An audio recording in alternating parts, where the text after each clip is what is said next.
আলহামদুলিল্লাহ ঐতিহ্যবাহী জামালপুর জেলার বকশীগঞ্জ উপজেলা পৌর শাখার উদ্যোগে বাইতুস সালাম হাফিজিয়া মাদ্রাসা, এই মাদ্রাসার উদ্যোগে হাফেজ ছাত্রদের পাগড়ি প্রদান উপলক্ষে বাৎসরিক ইসলামী 2 দিনব্যাপী মহাসম্মেলনের সমাপনী দিবসের সমাপনী অধিবেশনের সম্মানিত সভাপতি হযরতুল আল্লাহ মাওলানা মুফতি শহীদুল্লাহ সাহেব দামাত বারাকাতুহুম, উপস্থিত আছেন প্রধান অতিথি বিশেষ অতিথিবৃন্দ, আরো উপস্থিত থাকবেন জামানার শ্রেষ্ঠ সন্তান হযরত বুজুর্গ উলামায়ে কেরাম।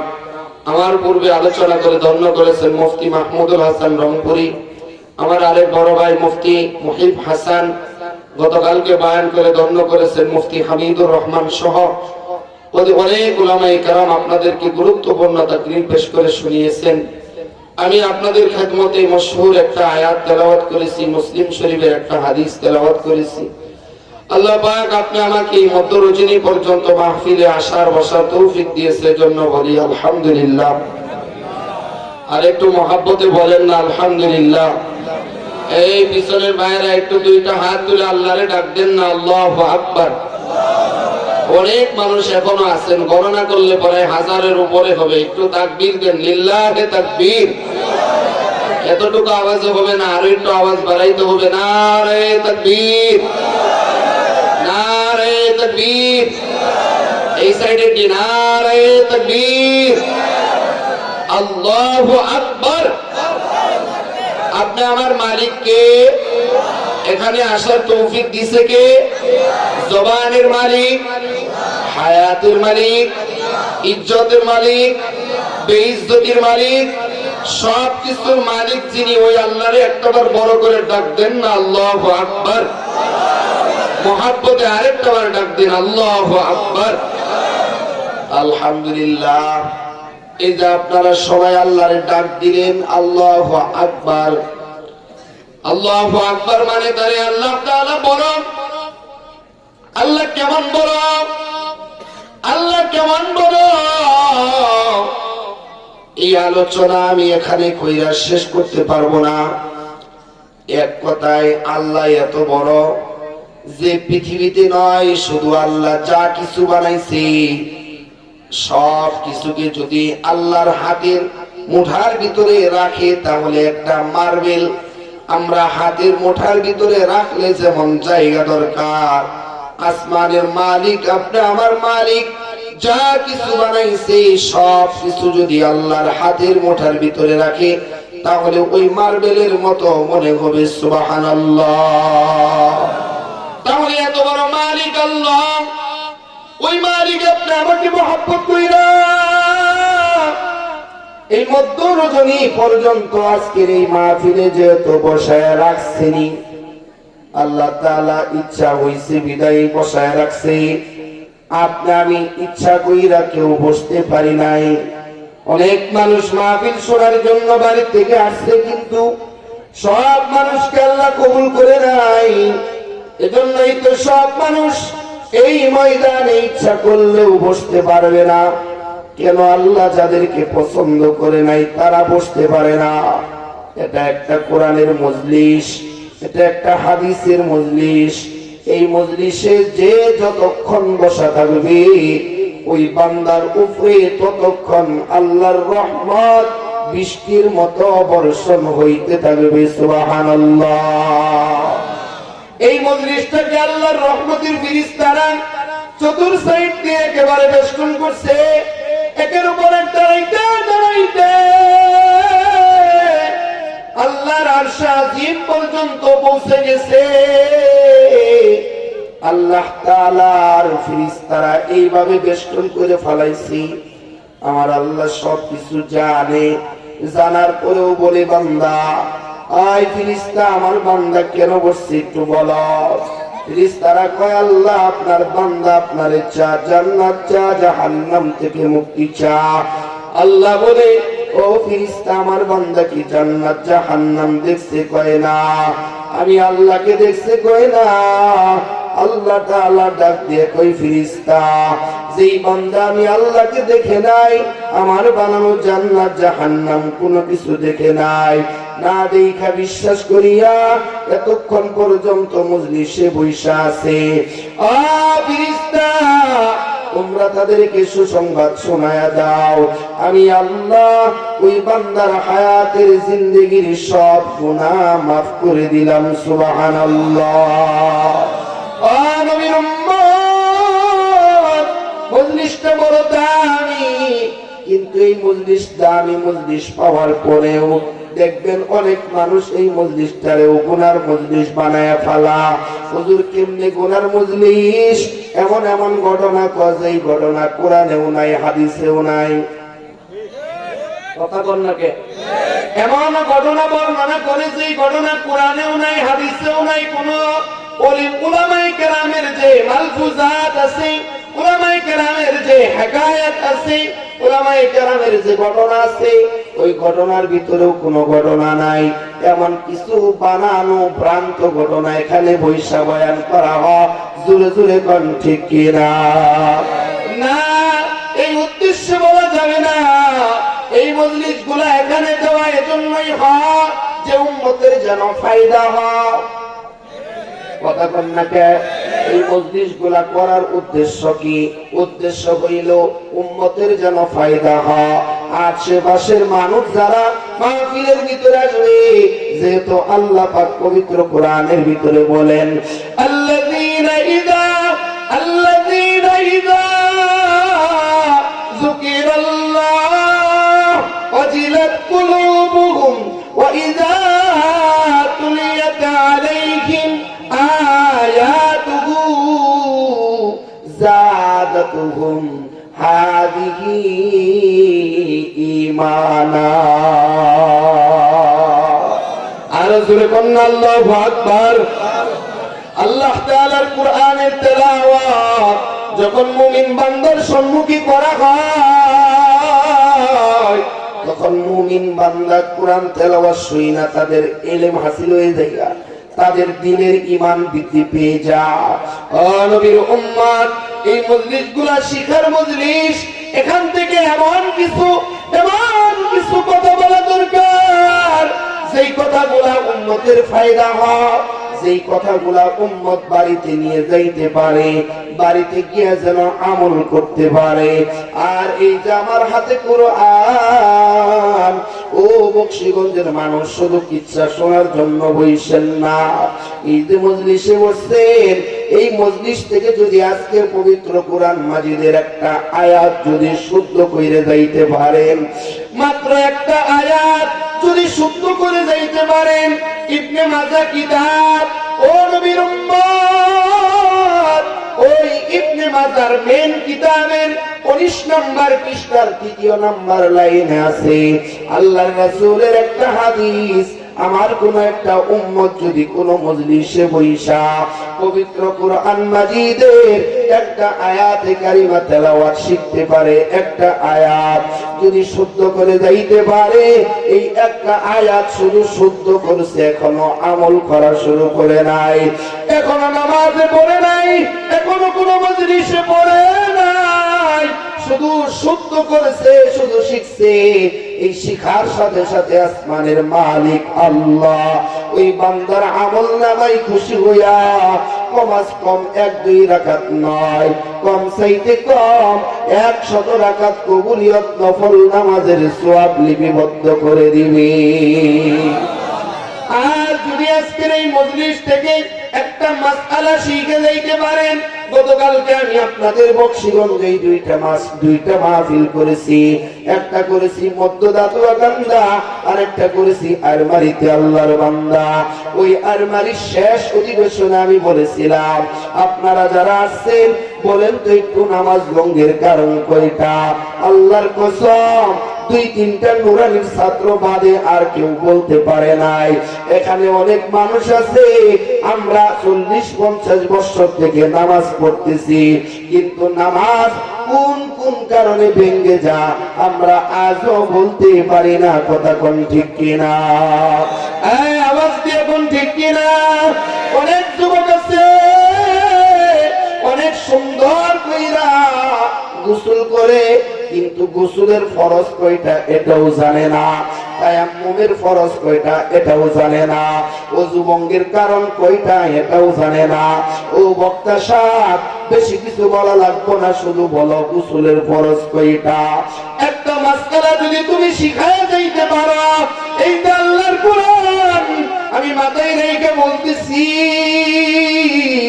একটা মাসআলা যদি আজকে আপনারা আমার কাছ থেকে হল করে লইতে পারেন, আমল করেন নাই, শুধু মাসআলাটা শিখছেন আল্লাহর বান্দা, শিখার সাথে সাথে আসমানের মালিক আল্লাহ খুশি হইয়া আপনি আমার উপরে, আপনি আমার আমলনামায় কম চাইতে কম 1000 রাকাত কবুলিয়ত নফল নামাজের সওয়াব লিপিবদ্ধ করে দিবে।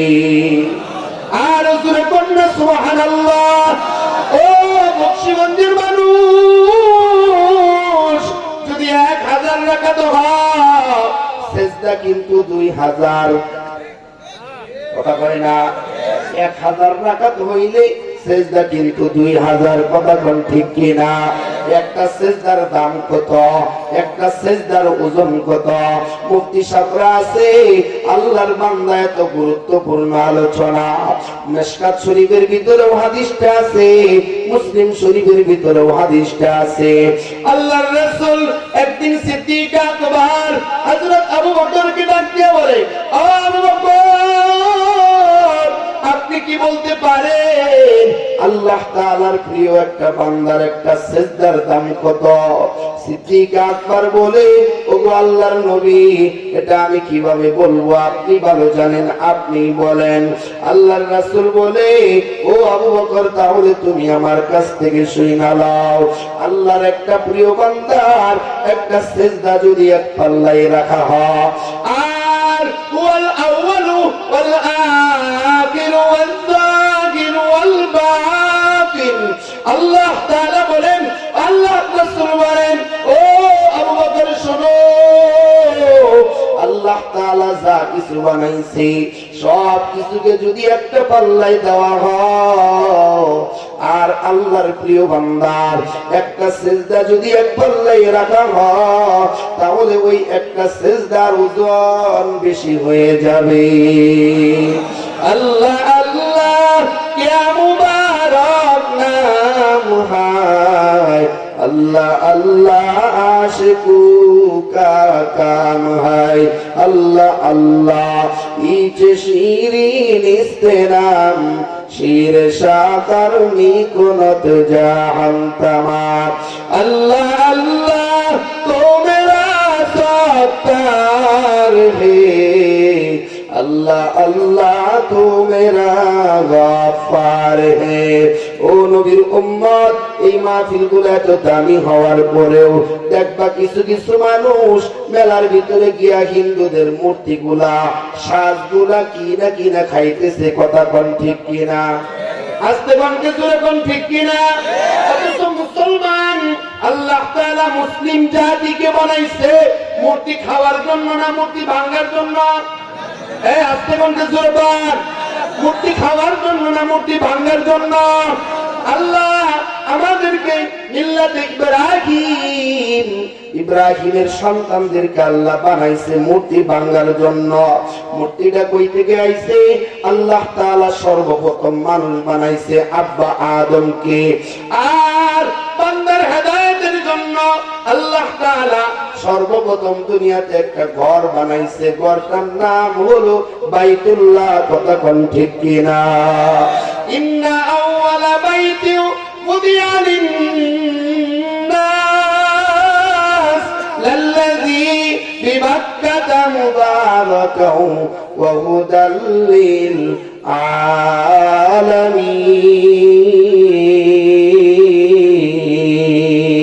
আলামিন। আল্লাহ তাআলা বান্দার হেদায়েতের জন্য সর্বপ্রথম একটা ঘর বানাইছে, ওই ঘরটার নাম হলো বাইতুল্লাহ। এই বাইতুল্লাহ শরীফ আব্বা আদম দুনিয়াতে আইসা কিছু সংস্কার করেছে, এরপরে পয়গম্বর শীষ আলাইহিস সালাম এই দুনিয়াতে আসার পরে আবার বাইতুল্লাহ সংস্কার করেছে, কিছু নির্মাণ করেছে।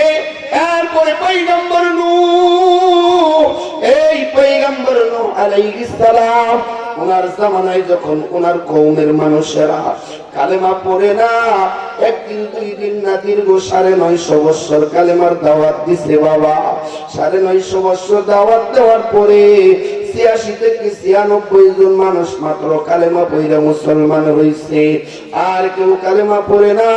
আল্লাহ তাআলা পয়গম্বর নূহকে ডাক দিয়ে কই, নূহ বেজার হইও না, টেনশনের কিছু নাই, তোমার জাতি তোমার কওম আর কালেমা পড়বে না, তারা আর মুসলমান হবে না।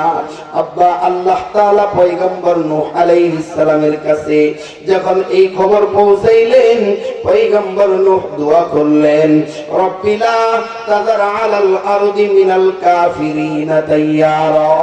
ওগো আল্লাহ, এরা যেহেতু কালেমা পড়বে না, এরা যেহেতু মুসলমানই হবে না, তাহলে এদেরকে বাঁচায় রাখা কোনো দরকার নাই, এগুলো তো রাখবাই না, এদের ঘর বাড়ি সব কিছু ধ্বংস করে দাও। আল্লাহ দোয়া কবুল করলেন, মহাপ্লাবন হইল, বন্যা হইল বাবা। লম্বা ঘটনা বলে মাকসাদ না, ও নবীর উম্মত, সব কিছু তলায় গেছে, বাইতুল্লাহ শরীফ পর্যন্ত তলায় গেছিল, বাইতুল্লাহ শরীফেরও কোনো খোঁজ খবর ছিল না। ঠিক ওই কিছুদিন পরে আল্লাহর বান্দারা, লম্বা সময় যাওয়ার পরে আল্লাহর বান্দা ইরাকের প্রেসিডেন্ট ছিল, বাদশা ছিল নমরুদ। ওই নমরুদের আমল শুরু হয়ে গেছে। নমরুদের আমল শুরু হওয়ার পর আল্লাহর বান্দারা ওরা আল্লাহর ইবাদত বাদ দিয়া নমরুদ নিজের আল্লাহ দাবি কইরা ফেলাইলো, মূর্তি পূজা শুরু করলো। মূর্তি পূজা শুরু করার পর আল্লাহর বান্দারা মূর্তিগুলা পূজা করে, মূর্তি পূজা করতে করতে করতে করতে নমরুদের একজন প্রধানমন্ত্রী ছিল, নাম ছিল আজর। ওই আজরের ঘরে আল্লাহ তাআলা একটা সন্তান দান করলেন, সন্তানটার নাম রাখলেন ইব্রাহিম। জোরে জোরে কন্যা সুবহানাল্লাহ। ইব্রাহিম মানে দয়ালের দাস, ইব্রাহিম মানে প্রভুর দাস।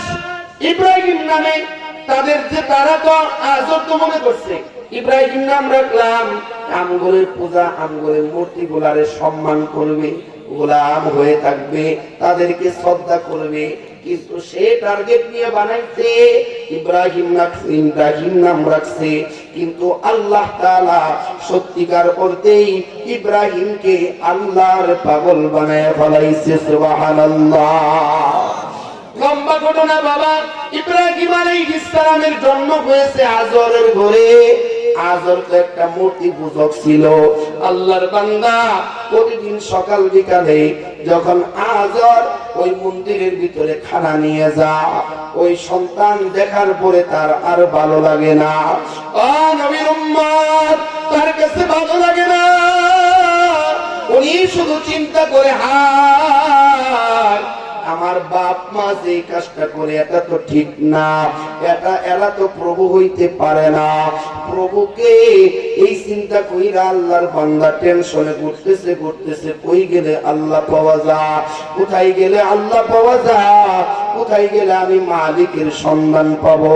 রাত্রিবেলা আকাশের দিকে তাকাইছে, তাকায় দেখে বিশাল বড় সূর্য দেখা যায়, চাঁদ দেখা যায়, মনে করতেছে এটাই বুঝি মালিক আল্লাহ। সকালবেলা ঘুম থেকে ওইটা দেখে চাঁদ আর নাই, বিশাল বড় সূর্য উদিত হয়েছে। উনি মনে করতেছে এটাই বুঝি বড় আল্লাহ। আবার সন্ধ্যা সময় দেখতেছে আর সূর্যও দেখা যায় না। উনি চিন্তা করতেছে এটাও তো মালিক হইতে পারে না, তাহলে মালিক কে হবে? এই চিন্তা করি আল্লাহর বান্দা চিন্তায় পড়ে গেল। চিন্তায় থাকতে থাকতে আসমানের দিকে তাকায় পড়তেছে, তাবারাকাল্লাযী জাআলা ফিস সামাই বুরুজাও ওয়া জাআলা ফীহা সিরাজাও ওয়া কমারাম মুনীরা। চিন্তা করে বলতেছে, না এগুলা কেউ প্রভু না, এগুলা কেউ আল্লাহ না, এগুলার যে নিয়ন্ত্রণ করে উনি হলো আল্লাহ। কথা কোন ঠিক কিনা?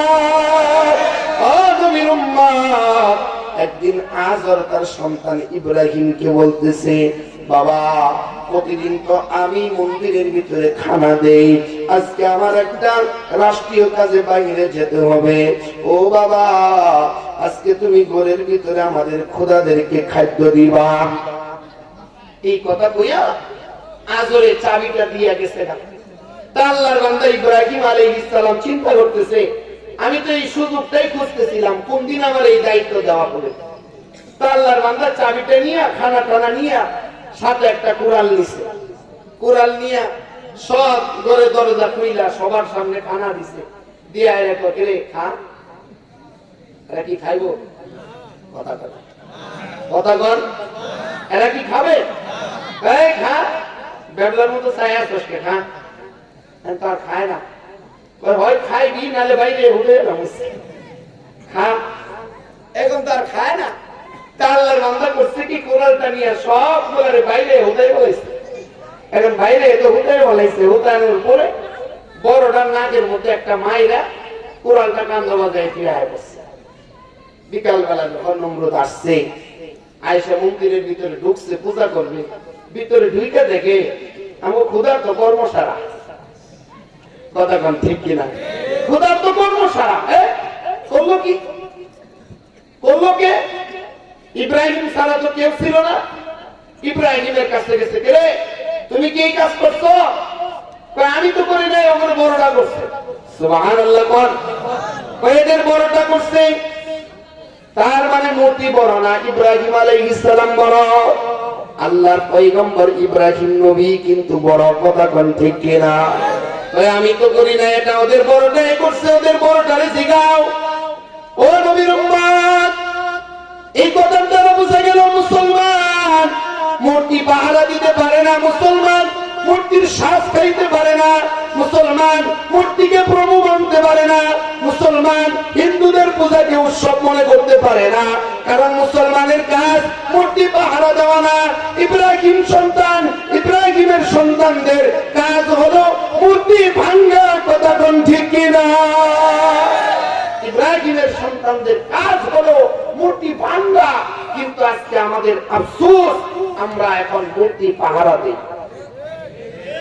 কথা কম না, আমরা এখন কি করি? মূর্তি পাহারা দিই। আমরা এখন মূর্তিকে এগুলারে আমরা সুন্দর করে সাজায় রাখি। এটা আমাদের কাজ না, আমাদের কাজ হলো মূর্তি ভাঙ্গা। কারণ মূর্তির সাথে আমাদের কোনো আপোষ নাই। মূর্তি ইসলামের শত্রু, এটা আল্লাহ তাআলার সাথে তাদেরকে সমকক্ষ মনে করা হয়। মুসলমান কোনদিন মূর্তির সামনে মাথা নত করতে পারে না। কথা কোন ঠিক কিনা? ও নবীর উম্মত, যেই কথাটা বুঝাইতে চাইলাম, এটা আমার উদ্দেশ্য হইল এই মাহফিল দ্বীনের জন্য। আল্লাহ আপনি আমাকে আনছে, এখান থেকে কিছু শিক্ষা বাড়িতে যাইতে হবে। আল্লাহর নবীর উম্মত কি নিয়ে বাড়ির দিকে রওনা হইছো? কয়দিন আর দুনিয়ায় থাকবা? চিরস্থায়ী তো দুনিয়ায় কেউ থাকতে পারবে না, তুমিও পারবা না। তোমাকে আমাকে অবশ্যই কবরে চলে যেতে হবে। দুনিয়ার কয়েকদিন হায়াত আল্লাহ তাআলা তোমাকে আমাকে দিছে, এই দুনিয়ার থেকে আবার তোমাকে আমাকে অবশ্যই চলে যেতে হবে। তো চলে তো আপনি আমি যাবই, তাইলে কি নিয়ে রওনা হইলেন? কি নিয়ে আপনি আমি কবরের দিকে রওনা হইলাম? কবরে যাইতেছি তো একদিন যাইতেছে, আপনি আমার হায়াত থেকে একদিন কমে যাইতেছে। বাবা আপনি আমি কবরে কি নিয়ে রওনা হইলাম? কবরে যাওয়ার পরেই তো আপনি আমার সব হিসাব শুরু হয়ে যাবে।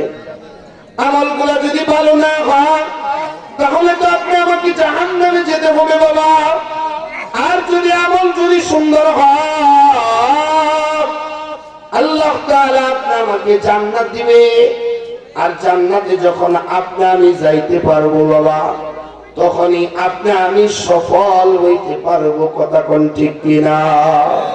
আল্লাহ তাআলা বলেন, কুল্লু নাফসিন যায়িকাতুল মাউত, সব মানুষেরই মৃত্যুর স্বাদ গ্রহণ করতে হবে। শুধু মানুষ না, যার দেহে প্রাণ আছে, একটা পিপিলিকাকেও মরতে হবে। সব কিছুরই মরণ আসবে। মানুষ মরণশীল, মানুষ মরবে। তো মরার পরে ভাবো যুহজিহা আনিন নার, যেই ব্যক্তিটা নাকি জাহান্নাম থেকে মুক্ত হইয়া ওয়াদখিলাল জান্নাতা ফাকাদ ফাজ, যে ব্যক্তিটা নাকি জান্নাতে যাইতে পারবে ওই ব্যক্তিটা একমাত্র সফল হইতে পারবে। আল্লাহর বান্দা, জান্নাত ছাড়া সফল হওয়ার জায়গা দুনিয়াতে নাই। কারণ দুনিয়া আমার একটা জায়গা, কখনো সুখ কখনো দুঃখ, এই দুইটা মিল এই দুনিয়া। দুনিয়ায় কেউ চিরস্থায়ী সুখী না বাবা। এখন সুখ আছে, একটু পরে আবার দুঃখের সংবাদ আসতে পারে কি পারে না? কথা কম পারে কি পারে না? এখন আমি সুস্থ, এখন আমি ভালো, একটু পরে আবার আমার কাছে খবর আসতে পারে অমুক বড় অসুস্থ হয়ে গেছে। আল্লাহর বান্দা, তখন আমার দুঃখের কোনো শেষ থাকবে না। ও নবীর উম্মত, এজন্য দুনিয়া সফলতার জায়গা না। এই দুনিয়া পুরাটাই ধোঁকা, এই দুনিয়া পুরাটাই অন্ধকার। সফলতার জায়গা হলো কবর, সফলতার জায়গা হলো জান্নাত। কথা কোন ঠিক কিনা? আল্লাহর নবীর উম্মত, জান্নাত ছাড়া কোথাও সফলতা পাওয়া যাবে না। আর ওই জান্নাতের ভিতরে সব মানুষ তো যাইতে পারবে না। ওই জান্নাতের ভিতরে যদি পৌঁছাইতে চাও, জান্নাতের ভিতরে একমাত্র ওই ব্যক্তিরাই যাইতে পারবে যারা দুনিয়া থেকে তাদের আত্মাটাকে সুন্দর পরিষ্কার পরিচ্ছন্ন করে যাইতে পারবে। তার মানে গুনাহমুক্ত জিন্দেগি গড়ায়া যারা কবরে যাইতে পারবে, ওই ব্যক্তিগুলাকেই আল্লাহ তাআলা জান্নাত দান করবে। কথা কোন ঠিক কিনা? এই কথাটাই আল্লাহ তাআলা পবিত্র কুরআনের ভিতরে বলে, قد أفلح من تزكى। ওগো নবীর উম্মত, অনেক মানুষ দুনিয়ার ভিতরে আছে বাবা, সব মানুষ কিন্তু ভালো না। কিছু কিছু মানুষের চেহারা সুন্দর কিন্তু ব্যবহারটা বড় খারাপ। কথা কোন ঠিক কিনা? এই আসতে কোনকে জোরে কোন ঠিক কিনা? আবার কিছু কিছু মানুষ আছে দেখবেন আল্লাহর বান্দা, ওদের চেহারা কালো কিন্তু অন্তরটা বড় সুন্দর। হেকায়েতে সাহাবার ভিতরে একটা ঘটনা আছে। ঘটনাটা কেমন? কেমন ঘটনা? ও নবীর উম্মত, এমন ঘটনা যে আল্লাহর রাসূলের সামনে দিয়া দুই ব্যক্তির ঘটনা আছে হেকায়েতে সাহাবার ভিতরে। একটা ব্যক্তি যাইতেছে, নবী আমার সাহাবীদেরকে প্রশ্ন করলেন, ও সাহাবীরা, এই ব্যক্তিটা কেমন, তোমরা কি জানো? সাহাবীরা বলে, আল্লাহর রাসূল, এই ব্যক্তিটা এত সম্ভ্রান্ত ব্যক্তি, এত ভালো মানুষ, এত সম্মানী মানুষ।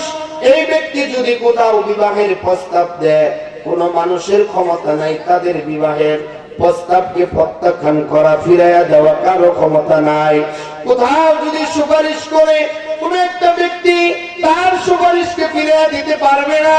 কোথাও গিয়ে যদি কোনো কথা বলে, কোন একটা মানুষ তার কথাকে ফেরত দিতে পারবে না। এত সুন্দর দামি মানুষ তারা। ও নবীর উম্মত, আমার নবী কিছু বললেন না, চুপ রয়ে গেলেন। একটু পরে আরেকটা লোক আসছে, আসার পরে বলতেছে, এই লোকটা কেমন?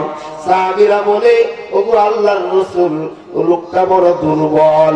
কোথাও গিয়া যদি বিবাহের প্রস্তাব দেয়, কেউ তার বিবাহ দিবে না। কোথাও গিয়া যদি সুপারিশ করে, কেউ তার সুপারিশ কবুল করবে না। কোথাও গিয়া যদি কোনো দরখাস্ত করে, কেউ তার কোনো দরখাস্ত মেনে নিবে না।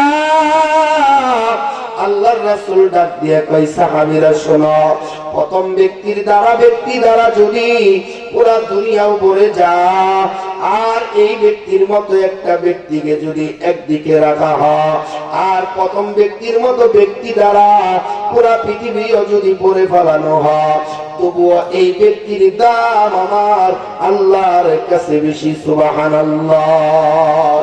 কেন বেশি? কেন? কারণ কলব ভালো, কলব যার ভালো আর সব ভালো। ঠিক কিনা? আজকে কোনকে জোরে কোন ঠিক কিনা? কলব যার ভালো আর সব ভালো। এই কথাই তো আল্লাহ তাআলা পবিত্র কোরআনের ভিতরে বলেন, قد أفلح من تزكى। সফল তো ওই ব্যক্তি সফলতা অর্জন করতে পারছে ওই ব্যক্তি যে নাকি তার আত্মশুদ্ধি করাইতে পারছে, যে নাকি তার আত্মাটাকে পরিষ্কার পরিচ্ছন্ন রাখতে পারছে, ওই ব্যক্তিটাই সফল। কেমন ভাবে সফল বাবা? ওই ব্যক্তিটার জন্যই সফল যখন নাকি তার কাছে আজরাইল আসবে। আজরাইল আসার সময় আল্লাহ তাআলা পবিত্র আত্মাটাকে ডাক দিয়ে বলবে, ইয়া আইয়াতুহান নাফসুল মুতমাইন্নাহ, ও পবিত্র আত্মা, ইরজিই, বের হয়ে আসো, ইরজিই, বের হয়ে আসো, ইলা রাব্বিকি রাদিয়াতাম মারদিয়া, আল্লাহর উপরে রাজি খুশি অবস্থায় তুমি বের হয়ে আসো। আল্লাহ তোমার উপরে রাজি আছে, তুমিও মালিকের উপরে রাজি খুশি হয়ে যাও, তুমি বের হয়ে আসো। ফাদখুলি ফি ইবাদি, নেককার বান্দাদের সঙ্গ নিয়ে ফেলাও, নেককারদের সহবত, নেককারদের সাথী হয়ে যাও। অদখুলি জান্নাতি, আমি আল্লাহর জান্নাতের ভিতরে ঢুকে যাও। জোরে জোরে কন্যা সুবহানাল্লাহ।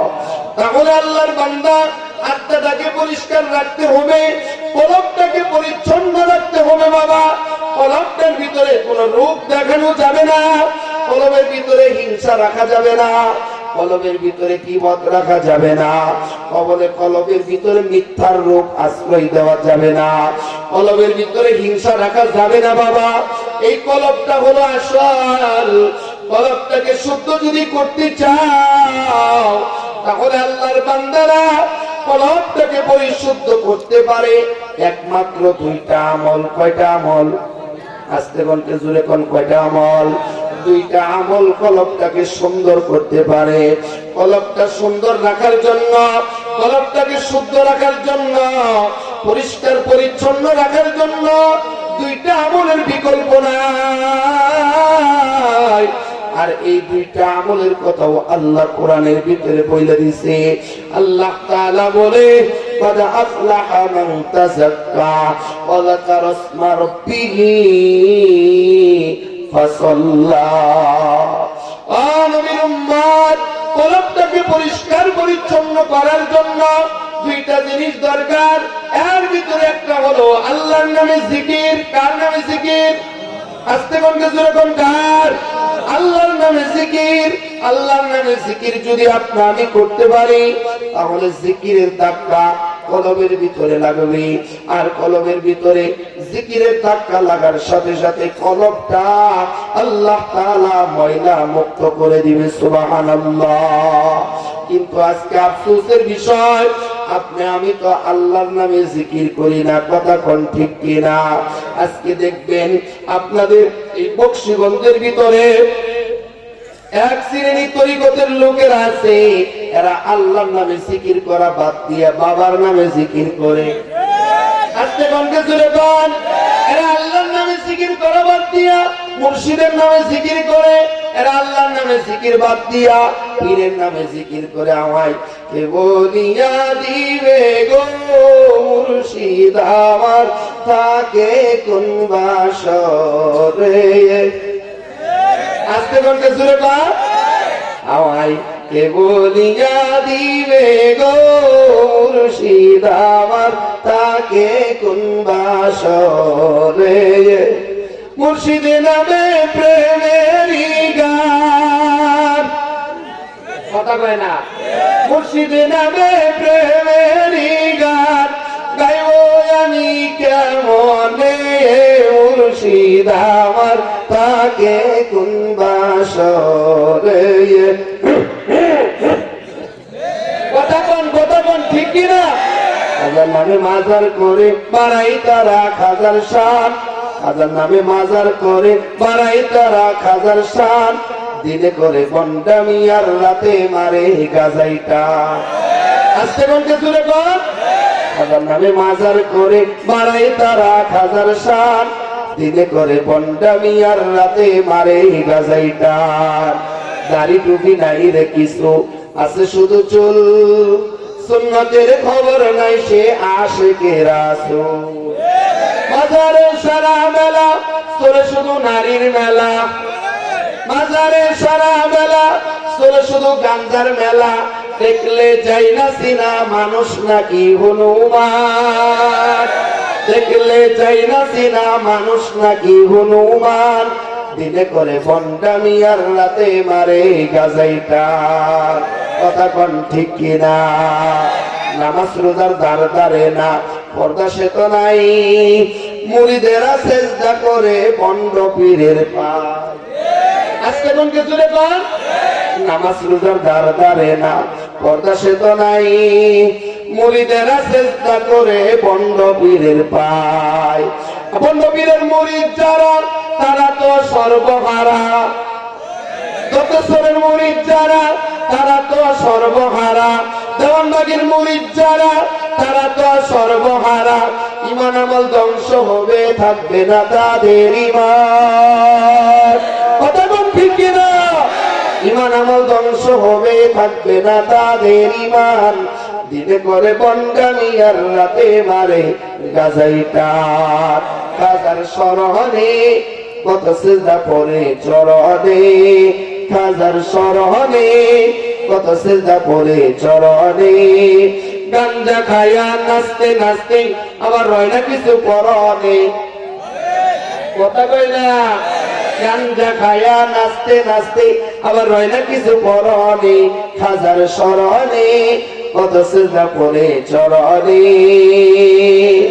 মাজারে মাজারে দেখো কত খাদেম আছে ভাই, নামাজ রোজা দূরের কথা একটার মুখেও দাঁড়িয়ে না। মাজারে মাজারে দেখো কত খাদেম আছে ভাই, নামাজ রোজা দূরের কথা একটার মুখেও দাঁড়িয়ে না। উল্টি পারবেন সন সিগারেট, কথা কয় না? উল্টি পারবেন সন সিগারেট, একটার পর একটা টানে, কথা কয় না? এই যে কয়দিন আগে এক শয়তান ধরা পড়ছে, বাউল সরকার, কথা বল না কে? আরে বাউল শব্দের অর্থ কি জানেন? এই যে মুফতি সাহেব আছে, মাদ্রাসার ছাত্র যারা আছে, বাউল অর্থ কি জানো? বাউল অর্থ হইল পেশা, কথা বলে না কি? এই কথা কোন কি? পেশা। বাউল শব্দের অর্থ কি? এই কথা কোন কি? পেশা। বাউল শব্দের অর্থ কি? পেশা। তার মানে পেশার সরকার। এটা কি সরকার? আজকে কোন কিছু নেবেন? এটা পেশার সরকার। এই পেশার সরকারে এমন এক কথা আল্লাহর সম্পর্কে বলছে, এই কথা মুসলমান কোনদিন বরদাস্ত করতে পারে না, কথা কোন ঠিক কিনা? এটা একটা শয়তান, কথা বলেন ঠিক কিনা? এটা কোনো মুসলমান হইতে পারে না, দাড়ি নাই কিছু নাই, মহিলাদের মতো লম্বা লম্বা চুল রাখছে আর খালি গায়ে থাকে, হ্যাঁ কি কমরে। এর দেখলে আমার মনে শয়তানও হাসে, যদি আমার কাজটা করে দেশ, তুই আমার ভাই, কথা বলেন ঠিক কিনা? ছেলে মেয়ে একসাথে আছে, আর কিছু বুদ্ধিজীবী নামের কুলাঙ্গারেরা আজকে তাদের পক্ষপাতিত্ব করতেছে। সাবধান হয়ে যাও, 5 আগস্টের পরে এই বন্ধুদের পক্ষে যারা থাকবা, ওরা তো পালিয়ে যাইতে পারছে, তোমরা পালানোর রাস্তা খুঁজে পাবে না, কথা বল ঠিক কিনা? শয়তান তারা এদের পক্ষ নিচ্ছে। আজকে আল্লাহ সম্পর্কে এমন এক কথা বলছে, এই কথা তো মুখ দিয়ে বের হতে পারে না, মানুষ কিভাবে এটা বলতে পারে? আজকে আল্লাহর সম্পর্কে কেউ যদি বাজে কটূক্তি করে, আল্লাহর রাসূলের খতমে নবুয়ত, আল্লাহর রাসূলের নবুয়তের উপরে যদি কেউ আক্রমণ করে, বকশীগঞ্জের মানুষ, আল্লাহ তাআলার শানে যদি কেউ বেয়াদবি করে, তার সর্বোচ্চ শাস্তি মৃত্যুদণ্ড করা দরকার, কথা বলে ঠিক কিনা? আমার নবীর খতমে নবুয়তের উপরে যদি কেউ আক্রমণ করে, আমার নবীর ইজ্জতকে নিয়ে যদি কেউ সিরিমিরি করে, যদি জীবন দিতে হয়, তোমরা রেডি আছো তো ইনশাআল্লাহ? আল্লাহ কবুল করেন, যারা বলেন আমিন। আল্লাহর বান্দারা কিভাবে বলতে পারে এই কথাগুলো? নামাজের ধারে ধারেও না, গাঞ্জা একটা টান দিতেছে, গাঞ্জার ভিতরে ধরা এক গাঞ্জা হইলো বলে এটা হালাল জিনিস, এরা খা মূর্তি, এদের কাছে হারামের কিছু নাই, ছেলে মেয়ে একসাথে বসে থেকে গান গাইতেছে, কি সুন্দর সুন্দর গান গা।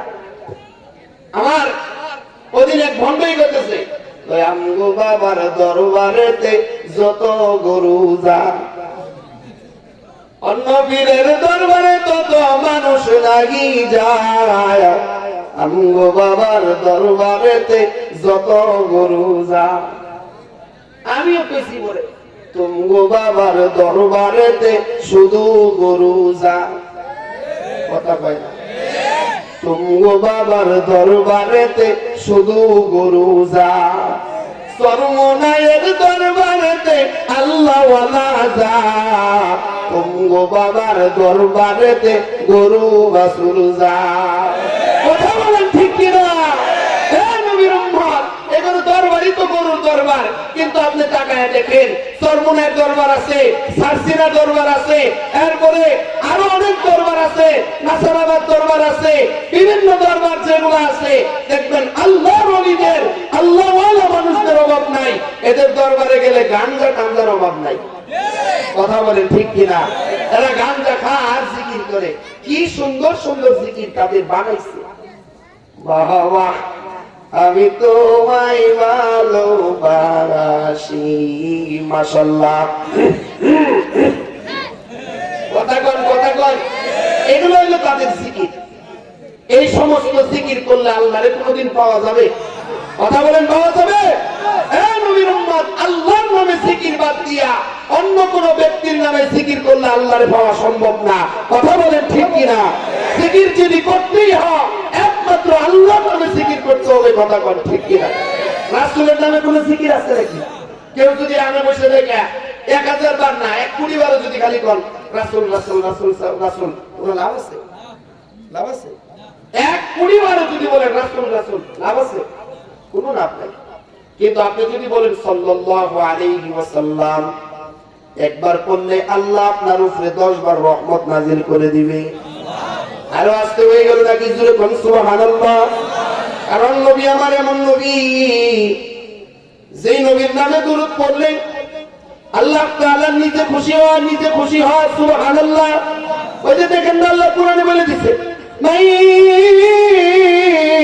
ইউতিউর রাসূল, মাই ইউতিউর রাসূল ফাকাদ আতা আল্লাহ। আল্লাহু আকবার। আল্লাহ তাআলা বলে, আমার রাসূলের ইতাআত করলে আমি আল্লাহর ইতাআত করা হয়। সুবহানাল্লাহ। আমার নবীর ইতাআত করলে, আমার নবীকে ফলো করলে, আমার নবীকে অনুসরণ করলে আল্লাহকে অনুসরণ করা হয়। আর আল্লাহ তাআলাকে যদি কেউ পেতে চায় তাহলে নবীজির ইতাআত করতে হবে, নবীজির অনুসরণ করতে হবে, নবীজিকে পথ প্রদর্শক মনে করতে হবে। যদি নবীজির ইতাআত করতে পারি, নবীজিকে যদি রাস্তার রাহবার বানাইতে পারি, তাহলে আল্লাহ আমাকে ভালোবাসবে, আল্লাহ আমাকে মহব্বত করবে।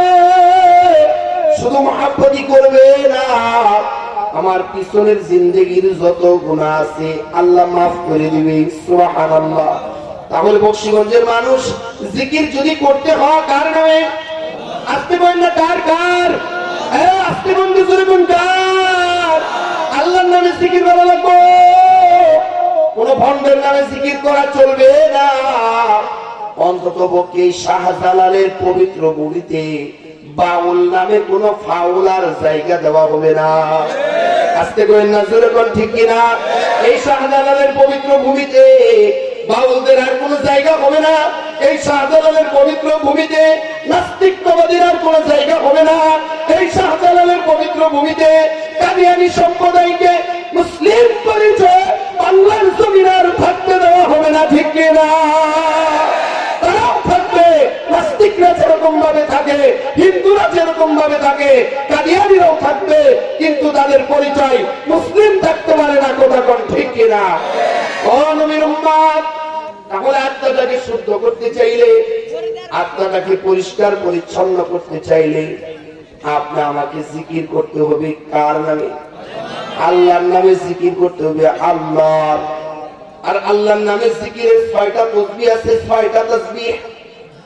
ছয়টা তাসবিহতে জিকির করবেন। দেখবেন হক্কানি উলামায়ে কেরাম যারা আছেন এরা ছয় তাসবিহ জিকির দেন।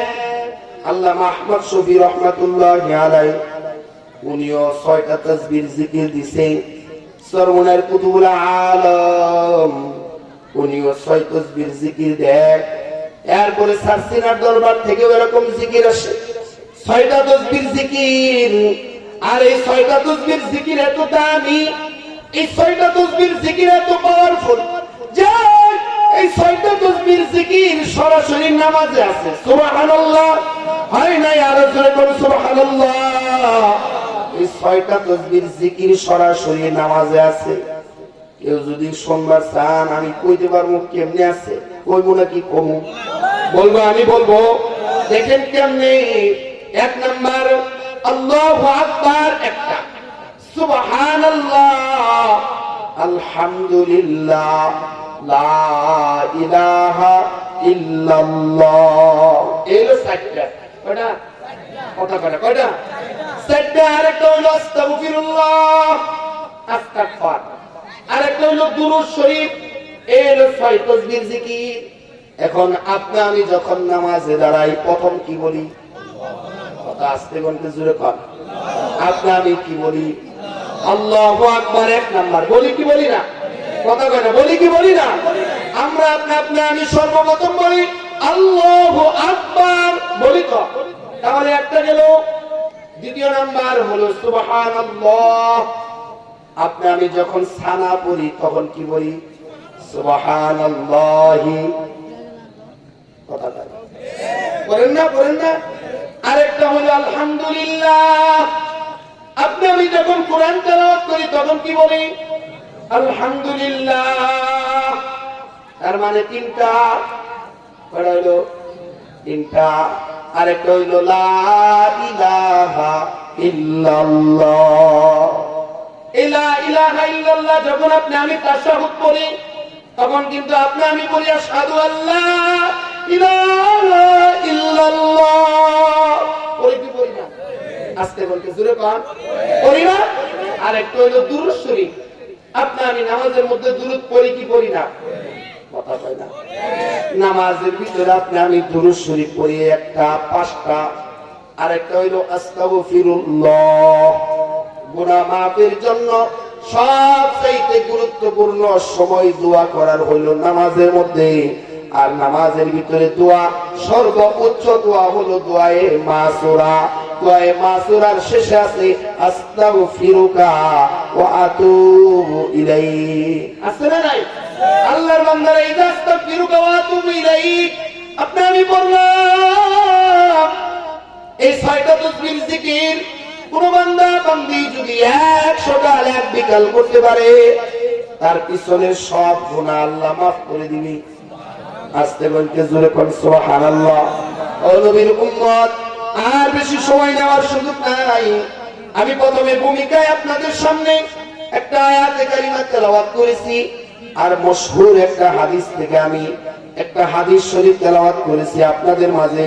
সম্ভবত প্রধান বক্তা বলছে লিল্লাহি তাকবীর, নারে তাকবীর। প্রধান বক্তার আগমন আসতেছে, উনি আসছে, আমি শুনতেছি যতক্ষণ। এই কিছুক্ষণের ভিতরে আপনাদের মাঝে এখনই পৌঁছে যাবে। যারা এখনো রাস্তাঘাটে আছেন বসে পড়েন, অল্প সময়ের ভিতরে আল্লাহ হযরত মাওলানা সোহাইব আহমদ আশরাফি আপনাদের মাঝে উপস্থিত হবেন ইনশাআল্লাহ। কিছুক্ষণের ভিতরে সর্বোচ্চ 10-15 মিনিট দেখেন। আপনারা একটু বসেন ইনশাআল্লাহ, নাকি শেষ করে দেব? চলবো ইনশাআল্লাহ? কথা কয় না? চলবো? তাহলে আল্লাহর বান্দা আমি আপনাদের মাঝে সর্বপ্রথম একটা আয়াতে কারিমা তেলাওয়াত করেছি। আলোচনা করব না করব না? কথা কয় না? করব? আল্লাহ তাআলা এই আয়াতের ভিতরে গুরুত্বপূর্ণ একটা কথা বলেছেন। কেমন কথা? কেমন কথা? মুসলিম শরীফের একটা হাদিস তেলাওয়াত করেছি বাবা। এই হাদিসটা এত পাওয়ারফুল। হাদিস অনুযায়ী